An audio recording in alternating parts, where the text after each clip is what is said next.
Salut tout le monde et bienvenue dans cette nouvelle vidéo où je vais continuer à vous parler du Redmi 5. Je vous avais fait le test complet donc la semaine dernière du Redmi 5 et j'ai reçu un commentaire qui me demandait est-ce que j'allais faire le test du Redmi 5 Plus. Et non, je vais pas faire le test du Redmi 5 Plus. Bon, j'avais déjà répondu, mais là je vous le dis pour que tout le monde le sache. Et alors pourquoi je vais pas le faire? Eh bien parce que ils sont quand même assez ressemblants en termes de design. Déjà, c'est pareil. Il est un peu plus grand le Redmi 5 Plus, mais je continue à vous parler de ce Redmi 5 qui clairement est mon coup de cœur en fait en termes de téléphone vraiment entrée de gamme, sachant que celui-ci on peut le trouver, il a baissé, c'est vrai que quand j'ai tourné ma vidéo du test complet de ce téléphone-là, il était à 140 euros en version 3 Go de RAM plus 32 Go de mémoire interne et 100 euros en version 2 Go de RAM plus 16 Go de mémoire interne. Et là, la version 16 Go est toujours à 100 euros. Et la version 32 Go, on peut la trouver à 120 euros. Alors, j'ai téléchargé l'application Gearbest que je n'avais pas fait. Gearbest, on va télécharger ça tout de suite. Hop, voilà, installé. Hop là. Donc, depuis que j'ai fait le test du téléphone, il n'y a pas eu de nouvelle mise à jour. On est toujours sur la version, je vais vous montrer ça tout de suite, de MIUI, hop, à propos téléphone 9.2.7. Donc une version qui marche extrêmement bien. Donc attendez, on va rendre ça plus net. Toujours sous la version Nougat 7.1.2. Alors pour ceux qui se demanderaient est-ce que les Xiaomi vont passer sur Android Oreo, oui. Après le Redmi 5, je ne sais pas. Je pense qu'il va être mis dedans parce que vu que c'est un processeur Qualcomm et vu que c'est vraiment une gamme que Xiaomi vraiment essaye de mettre le plus à jour. Quand on regarde les Redmi Note 4, ils sont vraiment, ils ont toutes les dernières mises à jour. Donc lui, normalement, je pense, il n'y a rien de certain, qu'il y aura Android Oreo, car bah, déjà c'est testé, il y a la bêta test sur le Xiaomi Mi 5, Mi 5, donc on devrait avoir sûrement les prochaines mises à jour dessus. Je pense vers août par là. C'est souvent comme ça que ça se passe avec Xiaomi. Après, est-ce que ça a apporté un vrai plus? Parce que je crois que Oreo ça apporte un système de d'anti-lumière bleue qui est déjà ici là, vous voyez. Alors d'ailleurs, juste pour préciser, contrairement au Redmi Pro, l'anti-lumière bleue, vous voyez, il est beaucoup plus efficace, j'ai l'impression. Voilà, donc là vraiment c'est jaune, enfin les couleurs sont vraiment dégueulasses. Donc on va l'enlever, voilà. Voilà, on va voir bien la lumière bleue. Alors je vais vous montrer vite fait, hop, les prix. Donc ce sera une vidéo sans montage où je vais vous expliquer vite fait comme ça la différence en vite fait. Avec quand même vous expliquer pourquoi, enfin lequel choisir en fait entre ces deux smartphones, même si directement je vous dirais partir sur le Redmi 5 Plus. Alors version globale Redmi 5 Plus. Alors là on a ah bah il a augmenté. Donc là vous voyez le Redmi 5 en version 2 Go de RAM avec 16 Go de mémoire interne à 107 euros. Que je vous ah bah si vous n'avez pas trop le choix, si vous avez vraiment pas envie de mettre beaucoup dans un téléphone, partez là-dessus. Après 16 Go de mémoire interne, c'est vraiment limite aujourd'hui. Vous pouvez pas télécharger beaucoup d'applications. Donc partez plutôt sur le Redmi 5 avec 32 Go de mémoire interne, qui sera beaucoup mieux. Alors le Redmi 5 Plus, version internationale, c'est pas ça qu'on veut. Celui-ci. Tac, tac, tac.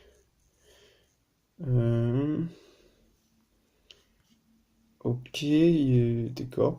Redmi 5 Plus, eh ben, il est plus disponible, écoutez, bah, ouais, il est plus disponible encore. Il est victime de son succès.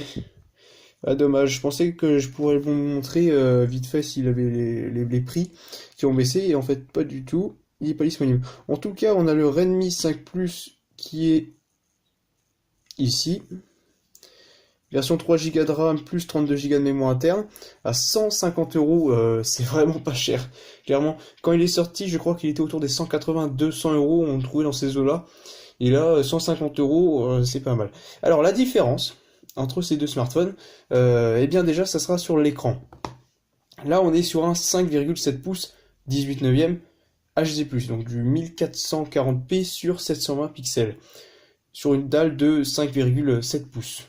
Le Redmi 5 Plus, lui, a un écran de 5,99 pouces. Donc déjà, c'est plus grand. Alors, c'est pas beaucoup plus grand, parce qu'autant vous dire on va être par là à peu près, où il y a mon pouce. Il n'y a pas une grosse différence. C'est toujours du 19e, on a toujours la même optimisation de l'écran qui est vraiment excellente sur l'entrée de gamme. C'est vraiment le top d'avoir un écran 19e avec quand même des bordures assez fines en haut et en bas. C'est très fin contrairement aux anciens modèles où là il y a une grosse évolution. L'arrière du téléphone par contre il est tout simple. Pour vite fait dans mon test, je vous avais pas parlé de la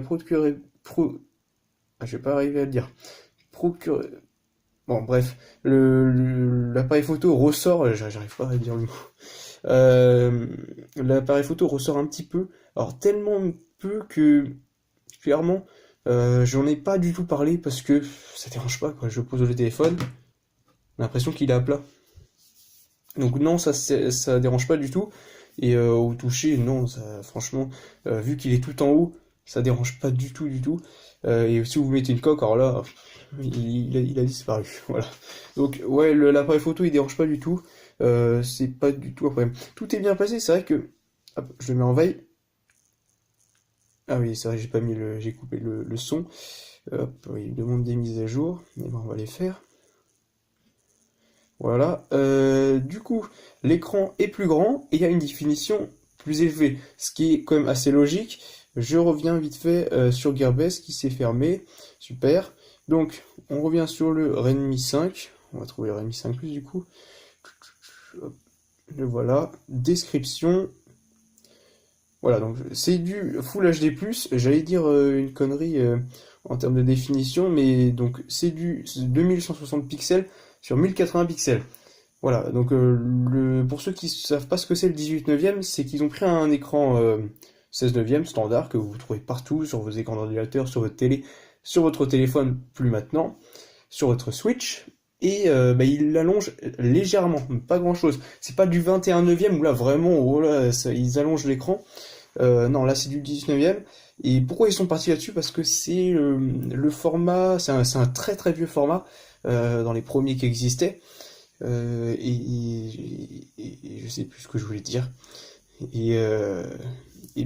C'est un format qui permet d'avoir une position au niveau des yeux qui est encore plus agréable à l'utilisation quand vous regardez l'écran, bien sûr, en format paysage. Donc c'est vraiment pas mal. L'écran, donc 6 pouces, on va arrondir à 6 pouces, Full HD+, et déjà que celui-ci a une résolution, donc les PPI, qui est déjà largement suffisante en fait. À aucun moment j'étais gêné par le fait que ça soit juste de la HD+, alors que c'est vrai que on peut voir les pixels si je m'approche, oui, on peut les voir, c'est quand même une dalle qui est vraiment excellente, qui a un contraste de ouf, qui a des couleurs géniales, des couleurs géniaux, oui. Ça part en steak mes phrases. Donc voilà, donc la différence c'est la taille d'écran et la taille du téléphone, du coup il est un peu plus grand. L'autre différence, ça sera le processeur. On sera sur un Snapdragon 625. Alors pourquoi j'ai pas testé le Redmi 5 Plus? Déjà parce que il ressemble trop à celui-ci. Et le processeur, je l'ai déjà testé sur le Redmi Note 4 et sur le Xiaomi Mi A1. Donc autant dire que je connais un petit peu le petit pros qui est utilisé partout, clairement. On peut le retrouver chez Asus, chez Motorola, sur plein de téléphones. Il y a plein d'autres modèles qui l'ont. Et pourquoi? Bah parce que c'est un pros qui est extrêmement efficace, qui marche très bien. Voilà, c'est clairement le mot. Il est extrêmement performant, que ce soit en partie CPU et GPU. Et il chauffe pas beaucoup et il consomme pas beaucoup. Alors le 450 consomme moins, voilà, il faut le dire, parce que c'est une gamme en dessous. Je vais lancer le test dans le tout, je l'avais pas fait pendant le test, juste pour voir vite fait, par curiosité. Hop là, je vous montre ça en direct. C'est vrai qu'en tout, plus l'année avance, plus je suis un petit peu déçu par cette application qui, il nous montre un truc comme ça. Et ça rame, mais c'est un truc de malade. On se dit, ça montre pas du tout ce que ça donne en jeu en fait. C'est-à-dire qu'avant, il nous montrait des trucs un peu plus, ouais, Voilà quoi, là c'est saccadé, tellement saccadé que je sais pas combien d'images par seconde, c'est pas indiqué, mais c'est trop faible. Voilà, et graphiquement, quand on regarde ça, on fait ouais, bon, d'accord, il y a pas mal de détails, il y a des reflets, ça rame trop, c'est n'importe quoi. Je pense qu'il devrait faire un truc, je trouve que c'est pas terrible l'application Antutu depuis les dernières mises à jour. Donc c'est pour ça que je vais me mettre à plus l'utiliser. Je vais partir sur PUBG, qui est un très très bon benchmark, vu que très peu de téléphones arrivent à le faire tourner vraiment à une fluidité de ouf, sans compter les hauts de gamme, hein. Voilà, les hauts de gamme, ça va, PUBG tourne bien, même très très bien. Donc processeur plus performant, définition plus performante, mais du coup, est-ce que en jeu, il est mieux le Redmi 5 Plus que le Redmi 5? Eh bien, je vais vous répondre un tout petit peu mieux, enfin un tout petit peu, un peu mieux. Mais si vous avez gardé une dalle HD+, oui, là, vraiment, il y aura un gros gros plus. Mais du coup, vu qu'on est sur du Full HD+, il sera quand même pas mal. Sachez que j'ai pu voir ce que ça donnait PUBG avec un Snapdragon 625 sur le Xiaomi Mi A1. Et ça tourne super bien. Voilà, on est en faible, on est à 36 images par seconde vraiment bloqué. Ça tourne extrêmement bien. La distance d'affichage est vraiment pas mal. Donc là, sur le Redmi 5, ça va être nickel. Il y a aussi une autre différence, c'est que la batterie a augmenté. Là, on est sur une 3300 mAh. L'autre, on est sur une 4000 mAh. Alors, vu qu'on a une définition plus élevée, un processeur qui consomme un peu plus, et bien du coup, j'ai envie de dire, il n'y a pas besoin de tester pour savoir que ça va être pratiquement pareil. Franchement, il n'y aura pas de différence. Lui a déjà une excellente autonomie. Le Redmi 5 Plus, peut-être, s'ils optimisent vraiment beaucoup, plus le Redmi 5 Plus que celui-ci, oui, on peut peut-être aller au-delà. Mais quand on regarde juste le processeur, la définition de l'écran, la batterie qu'on compare à lui, vous obtiendrez pareil. Il y a juste 700 mAh de différence. C'est vraiment pas si énorme vu les caractéristiques du téléphone. Alors, le Redmi 5 Plus commence avec une version 3 Go de RAM et 32 Go de mémoire interne. Il y a une version encore plus haut de gamme qui s'approche des 200 €. J'ai pas regardé les prix, donc peut-être qu'on peut la trouver à 160 €, avec 4 Go de RAM et 64 Go de mémoire interne.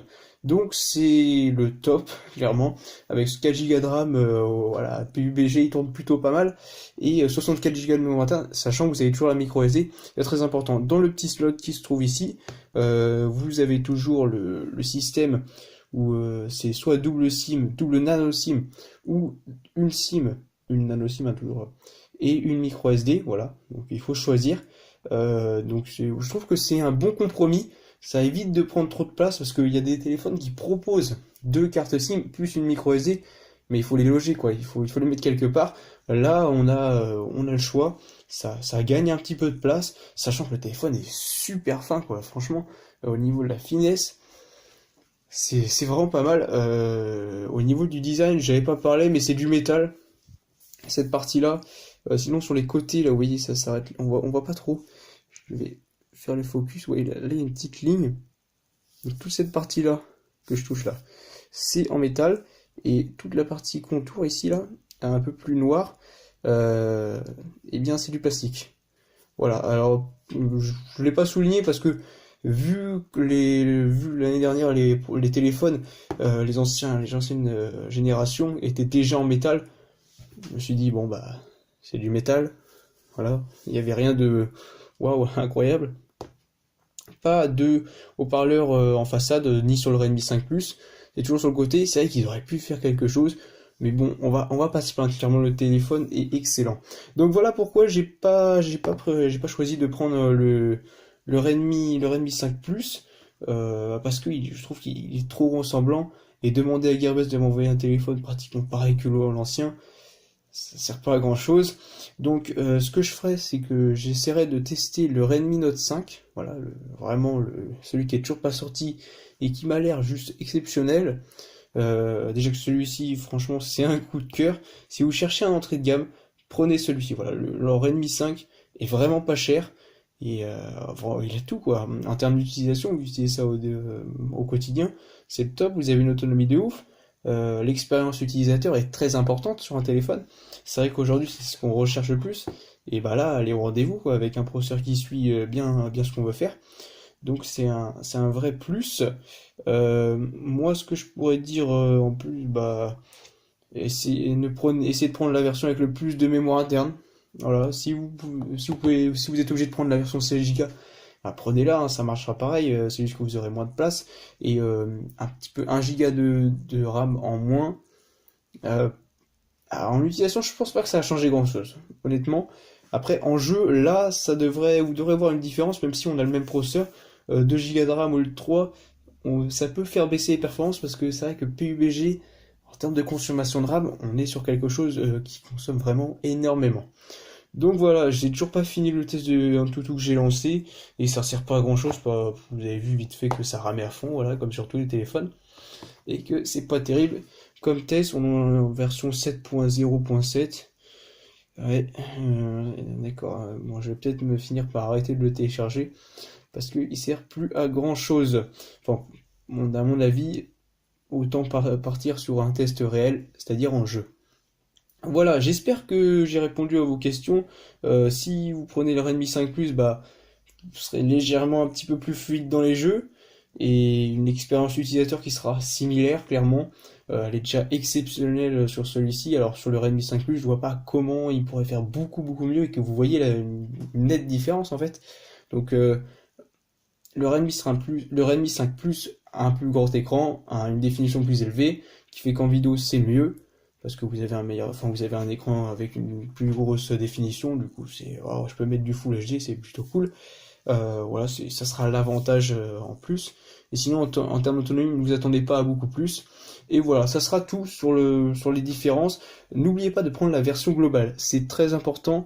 Ça vous permet d'avoir toutes les fréquences et surtout de base. Quand vous achetez le téléphone, vous avez une version stable officielle de la ROM Mi 8. C'est extrêmement important. Si vous prenez une version internationale, vous aurez une version officielle. Donc bon, c'est pas très grave parce qu'il y a pas mal de vidéos qui expliquent comment on fait pour revenir à une version officielle globale. Si vous voulez que je fasse une vidéo pour expliquer comment ça fonctionne les mises à jour de Mi 8, n'hésitez pas à me mettre ça en commentaire, je vous expliquerai.